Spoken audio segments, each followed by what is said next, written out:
किसान भाइयों, ग्रामीण भाइयों, राम राम।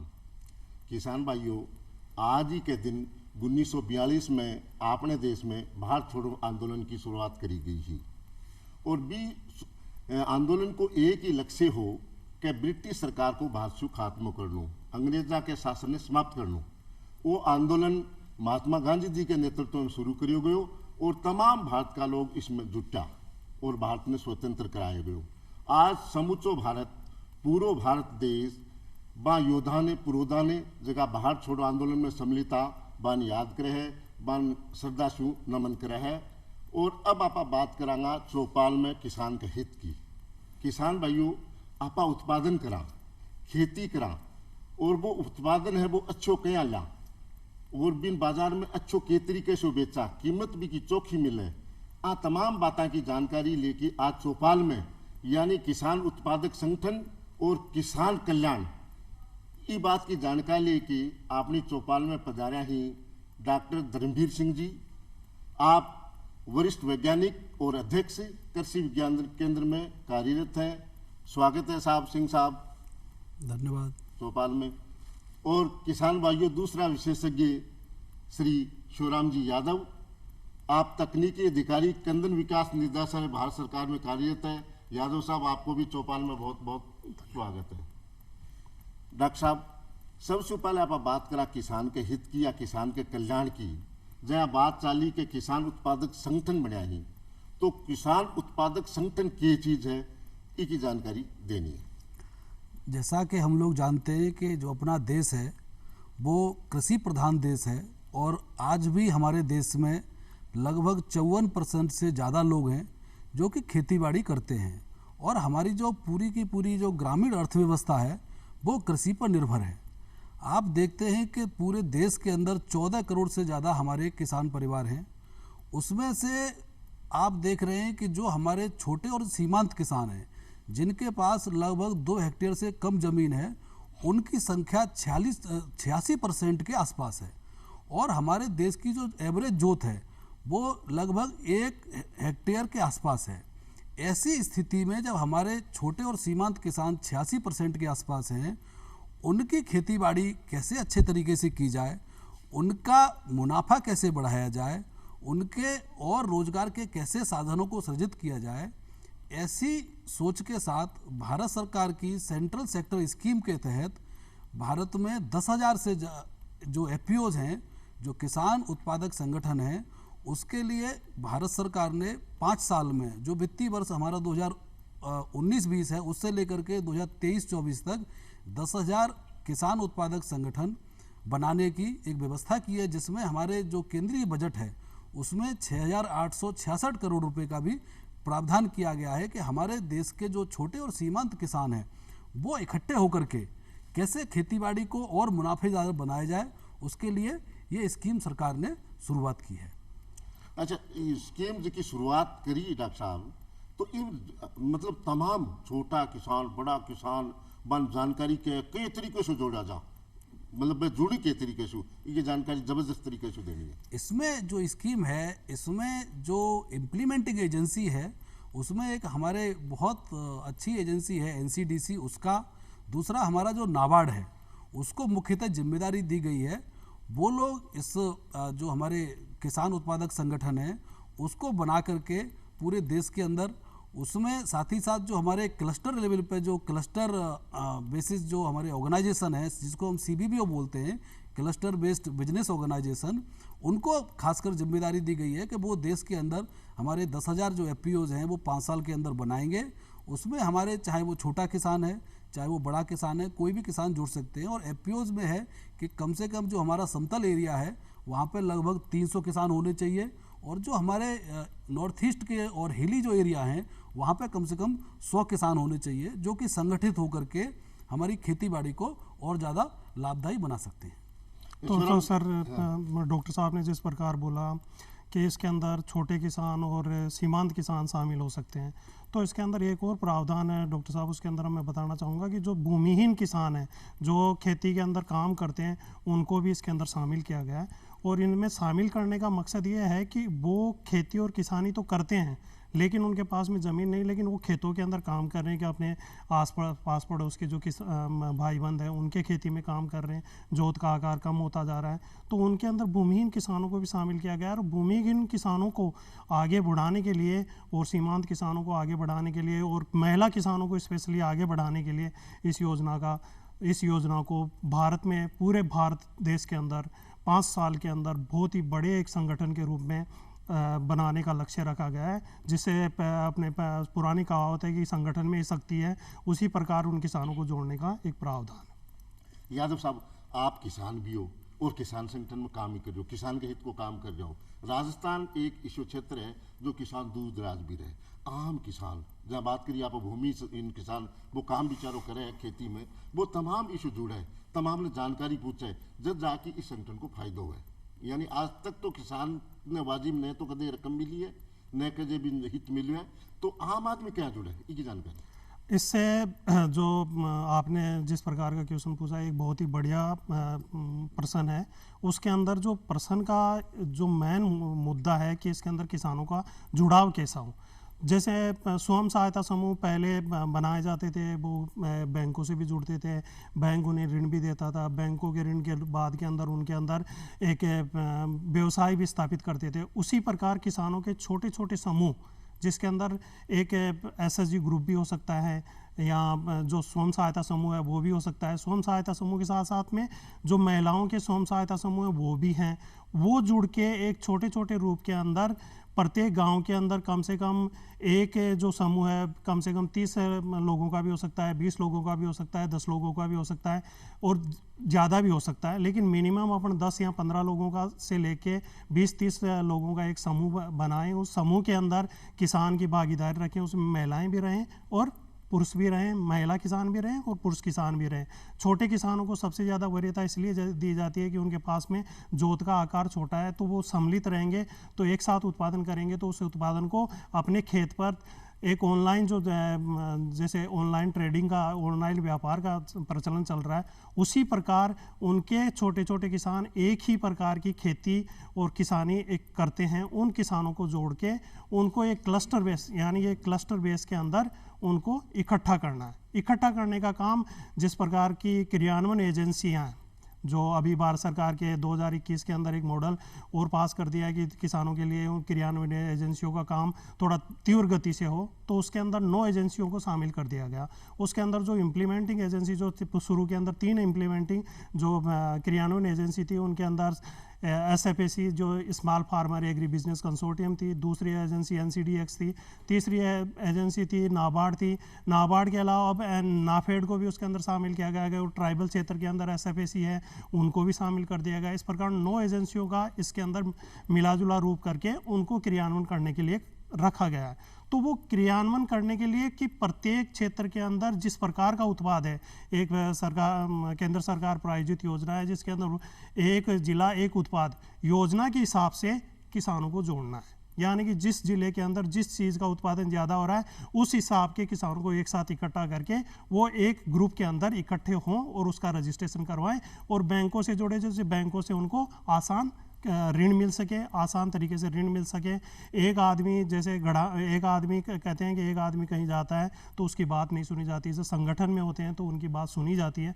तो उसी प्रकार संगठन में रहेंगे तो संगठन बनाने का जो तरीका है वो क्लस्टर बेस होना चाहिए, कि एक क्लस्टर के अंदर जिस चीज़ का उत्पादन ज़्यादा हो रहा है उन किसानों को जोड़ना है। उन किसानों के साथ के अंदर उस इम्प्लीमेंटिंग एजेंसी उनको तकनीकी ज्ञान और तकनीकी ज्ञान के साथ साथ में उनको किस प्रकार इकट्ठा किया जाए कि जिस प्रकार वो उसके अंदर सम्मिलित हो और उनको फायदा मिल सके।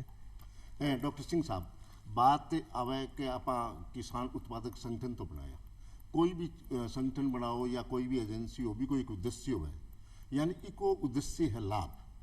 किसान उत्पादक संगठन लाभ के तरीके से कमावे, ये तमाम जानकारी आपने किसान बयान देनी। बड़ा ही महत्वपूर्ण आपने प्रश्न किया है कि जो हमारे किसान उत्पादक संगठन है उसका हमारे किसान भाइयों को लाभ क्या होगा। आप देखो कि जब हमारे देश में 10,000 किसान उत्पादक संगठन जब बनेंगे और एक किसान उत्पादक संगठन में कम से कम 300 लोगों को हमें रखना है, जो हमारे हिली एरियाज़ हैं उसमें 100 लोगों को रखना है। आप सोचो कि जब 300 लोग हमारे इकट्ठे होंगे और वो एक ही टाइप की, जैसा अभी यादव जी ने बताया था कि क्लस्टर बेस्ड फार्मिंग हमारी अप्रोच डेवलप होगी, एक ही टाइप की वो खेती बाड़ी करते हैं।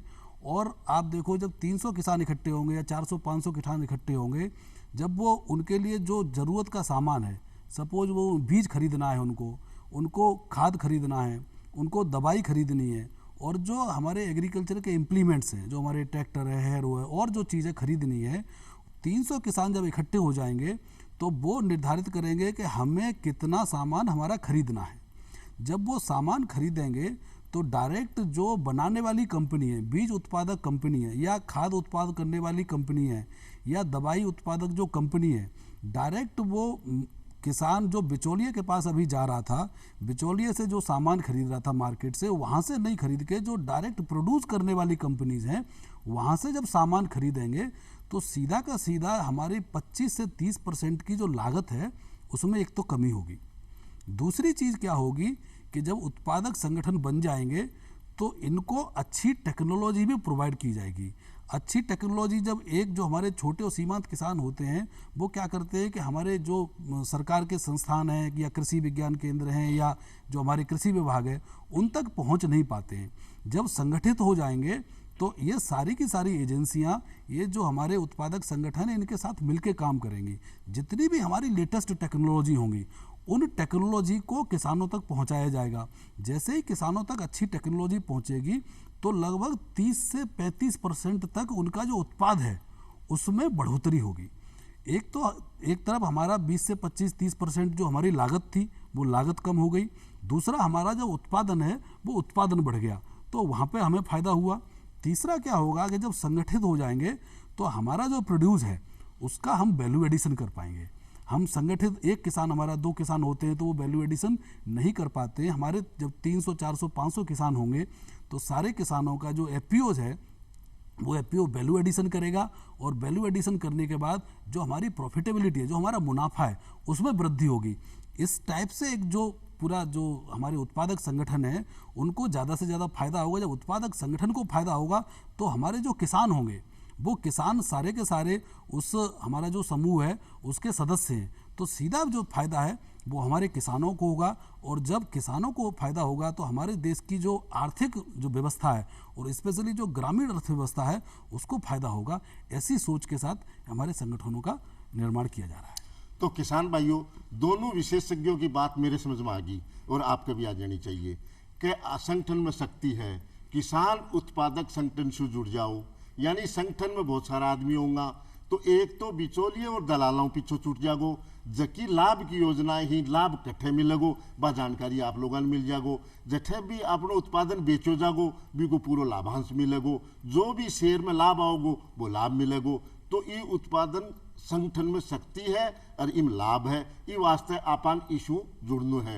एक किसान, आम किसान इशू क्या जुड़े कठे भी जानकारी मिले। कई बार आदमी की एक भ्रमित तो है ना भाई, मैं तो दलाला के चक्कर में कौन पढ़ूँ, मैं तो बिचौलिया के चक्कर में कौन पढ़ूँ। ये भ्रांति तो दूर कर देनी। और किसान भाई कठा की इस संगठन से जुड़े, वो कट्ठे जुड़े, क्लस्टर लेवल, जिला लेवल, तहसील लेवल या जनपद लेवल, कौन सा लेवल पर जुड़े, जानकारी देनी है। सबसे पहले तो यदि किसानों को ये ज्ञान हो गया कि किसान संगठन में रहेंगे तो संगठन के हिसाब से अपन को लाभ और मुनाफा होगा।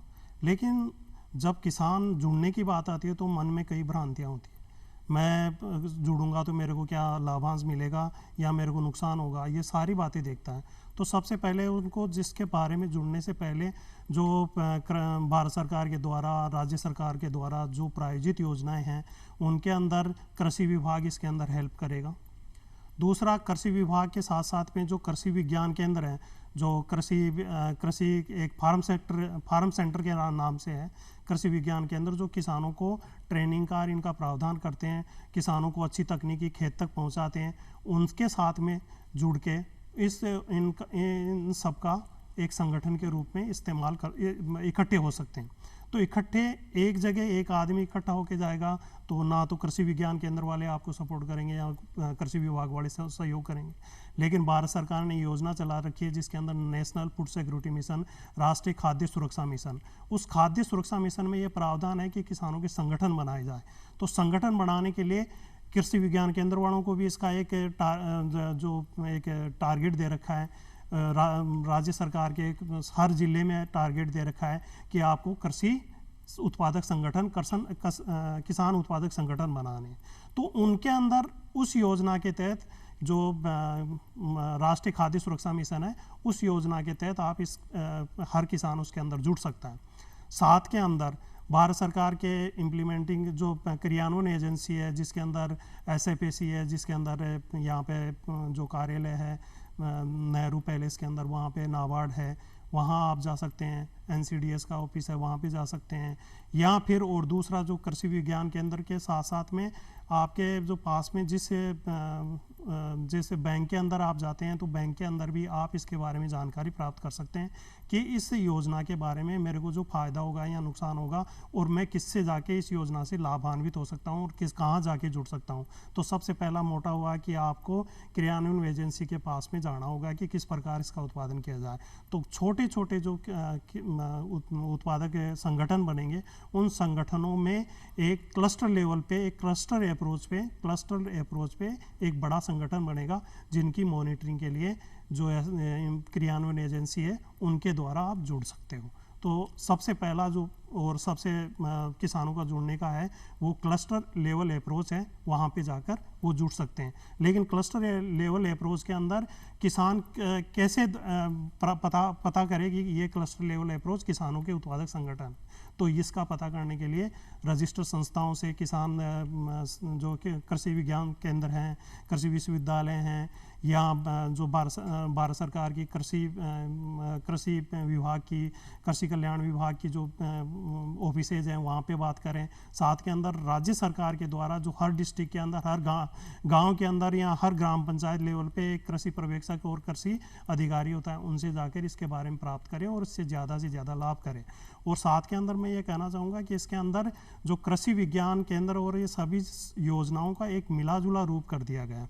इसके अंदर अपन जो बात कर रहे हैं किसान उत्पादक संगठन, तो किसान उत्पादक संगठन एक नहीं रहेगा, उसके अंदर भारत सरकार की जितनी भी योजनाएं हैं, जिसके अंदर प्रधानमंत्री फसल बीमा योजना का भी इसके अंदर समावेशन कर दिया गया है, ये किसान उत्पादक संगठन के साथ में ही रह के काम करेंगे कि किस प्रकार किसानों को भी फसल का जो खराबे का बीमा या क्लेम किस प्रकार लिया जा सके, वो इस प्रकार का इसके अंदर जोड़ा गया। साथ के अंदर जो सतत कृषि विकास मिशन है, जिसको कहते हैं सस्टेनेबल एग्रीकल्चर मिशन, उसको भी इसके अंदर जोड़ दिया गया है।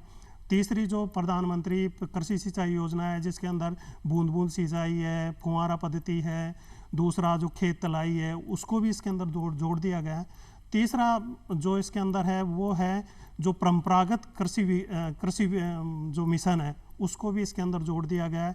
एक ई-नेम का पोर्टल है, जो एक बहुत ही बड़ा ई-नेम का जो भारत सरकार है इलेक्ट्रॉनिक राष्ट्रीय कृषि बाजार, जिसके अंदर सभी ट्रेडिंग कंपनियां जो ये मंडी है वो भी जुड़ी हुई है, राज्य की मंडियां जुड़ी हुई है, देश में जितनी मंडियां हैं उसमें से लगभग 60% मंडियां ई-नेम के पोर्टल से जुड़ी हुई है। उसके अंदर सभी जो बेचने वाले, खरीदने वाले, उनके अंदर रजिस्टर हैं, वो अपना उत्पाद उन ऑनलाइन ट्रेडिंग के द्वारा अपना उत्पाद एक राज्य से दूसरे राज्य में भी बेच सकता है। जैसे टमाटर का उत्पादन हुआ, तो टमाटर का उत्पादन होने के बाद में सोचते हैं कि अब यहाँ पे ज़्यादा हो गया, तो यहाँ पे हमारे को 1 रुपये किलो के भाव से बिक रहा है, तो अपना उत्पादन उस FPO के थ्रू ई-नेम के पोर्टल के माध्यम से एक राज्य से दूसरे राज्य में भेज सकते हैं। उसके लिए एक किसान रेल योजना इसके अंदर इसी ई-नेम के पोर्टल से जोड़ दी गई है। उसमें किसान रेल योजना भी साथ में, ट्रांसपोर्टेशन योजना के लिए भी किसान रथ योजना के नाम से ट्रांसपोर्टेशन यानी जो यातायात का सुगम संसाधन है, जिसके अंदर ट्रक यूनियंस होती है, उनको भी इसके अंदर जोड़ा गया है। इस प्रकार इन भारत सरकार की एक वन डिस्ट्रिक्ट वन प्रोडक्ट है, उसके हिसाब से भी इसको इसमें समावेशन किया गया है। तो ये एक FPO सभी योजनाओं का एक संक्षिप्त रूप के अंदर किसानों को संगठित करने का सरकार की योजना है, और इसके अंदर सभी किसान भागीदार बने तो सबसे बहुत ही महत्वपूर्ण हो सकता है। सिंह साहब, बात आवे कि राज्य की कोई भी आर्थिक सहायता, जिसके ऋण भी हो सके, अनुदान भी हो सके, तो के प्रकार की आर्थिक सहायता मिले ताकि उत्पादक संगठन मजबूत हो? बड़ा महत्वपूर्ण प्रश्न है कि बिना आर्थिक सहायता के कोई भी ऑर्गेनाइजेशन काम नहीं कर सकता है। इसमें जो हमारे जो उत्पादक संगठन है, इसमें जो हमारे किसान जो सदस्य होंगे, उनको इक्विटी के रूप में प्रत्येक किसान 2,000 रुपया जमा करना है। साथ ही साथ जितना भी पैसा किसानों का जमा होगा उतना ही पैसा सरकार के द्वारा दिया जाएगा और सरकार के द्वारा अधिकतम 15 लाख रुपए का एक एफपीओ को ऐसी सहायता देने का प्रावधान है। दूसरी चीज़ है कि शुरुआत के 3 साल ये जो हमारा उत्पादक संगठन है वो कैसे चलेगा, उसके लिए दूसरा 18 लाख रुपया प्रति हमारा जो उत्पादक संगठन है उसको अतिरिक्त एक राशि दी जाएगी, जिससे लगभग 3-4 सालों में हमारा जो एफपीओ है वो चलने की स्थिति में आ जाए।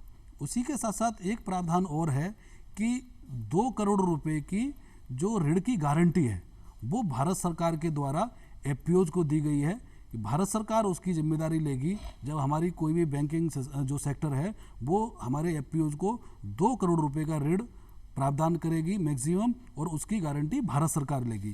तो हमारे जो 6,866 करोड़ रुपए का जो प्रावधान है वो ऐसे ही रखा गया है कि हमारे जो एफपीओज हैं वो शुरुआत में एक अच्छे बिजनेस मॉडल के रूप में खड़े हो जाएं, और बिजनेस मॉडल जब खड़ा हो जाएगा तो हमारे देश के किसानों को उससे फ़ायदा होगा। यादव जी जो बात कह रहे थे उसमें मैं थोड़ा सा और ऐड करना चाहूँगा कि जो हमारे किसान उत्पादक संगठन है इनका एक तो जो हमारी जो सोसाइटी एक्ट है उसके अंतर्गत, दूसरा जो कंपनी एक्ट है उसके अंतर्गत विधिवत तरीके से रजिस्ट्रेशन होगा। जब रजिस्ट्रेशन हो जाएगा तो वो जो कायदे कानून हैं उसके तहत ही चलाया जाएगा, और इसमें जो हमारे सीओज हैं, सीओज का सिलेक्शन किया जा रहा है, और जो किसान होंगे उन किसानों में से ही हमारे जो बोर्ड ऑफ डायरेक्टर हैं उनका चयन किया जाएगा, और बोर्ड ऑफ डायरेक्टर और जो सीओज हैं उनकी पूरी की पूरी जिम्मेदारी होगी कि वो जो हमारा एफपीओ है वो प्रॉफिटेबल ज़्यादा से ज़्यादा कैसे हो, उसका बिजनेस प्लान बनाया जाएगा कि पूरे साल वो क्या कार्रवाई करेगा, कौन कौन सी ऐसी एक्टिविटीज़ करेगा। वो खाद बीज की दुकान भी अपनी खोल सकता है, खाद बीज का लाइसेंस भी ले सकता है, वो वैल्यू एडिशन का काम भी कर सकता है, मार्केटिंग का काम भी कर सकता है, और विविध तरीके से खेतीबाड़ी के साथ साथ ही और जो गतिविधियां हैं उनमें कैसे अग्रणी रूप से भूमिका निभा सकता है। ऐसा प्रावधान सरकार ने उसमें किया है। सिंह साहब, कोई भी काम हो अभी की देख रेख मॉनिटरिंग के तरीके से करी जा, कौन मॉनिटरिंग करे और के तरीके से निर्देश जारी करे जा ताकि संगठन सफल हो। ये जो मॉनिटरिंग की बात आपने की है, क्योंकि ये सेंट्रल गवर्नमेंट का स्कीम है तो इसमें 3 लेवल की मॉनिटरिंग होती है।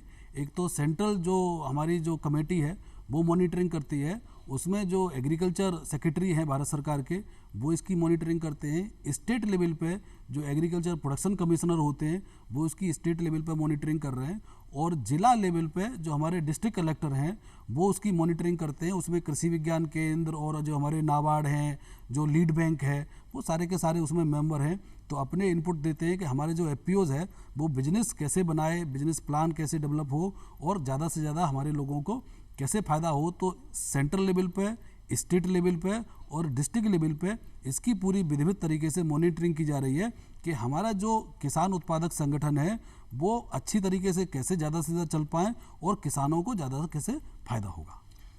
यादव साहब, ग्रामीण अर्थव्यवस्था में को क्या महत्व है? देखो, सबसे बड़ी बात तो अब ये आती है कि अपन ने संगठन बना लिए, संगठन बनाने के बाद में उनका क्रियान्वयन भी कर रहे हैं, जो लाभ हो रहा है वो आपस में बंट भी रहा है। अब ग्रामीण क्षेत्र के अंदर इसके अंदर रोजगार भी सर्जन होना एक बहुत बड़ी बात है।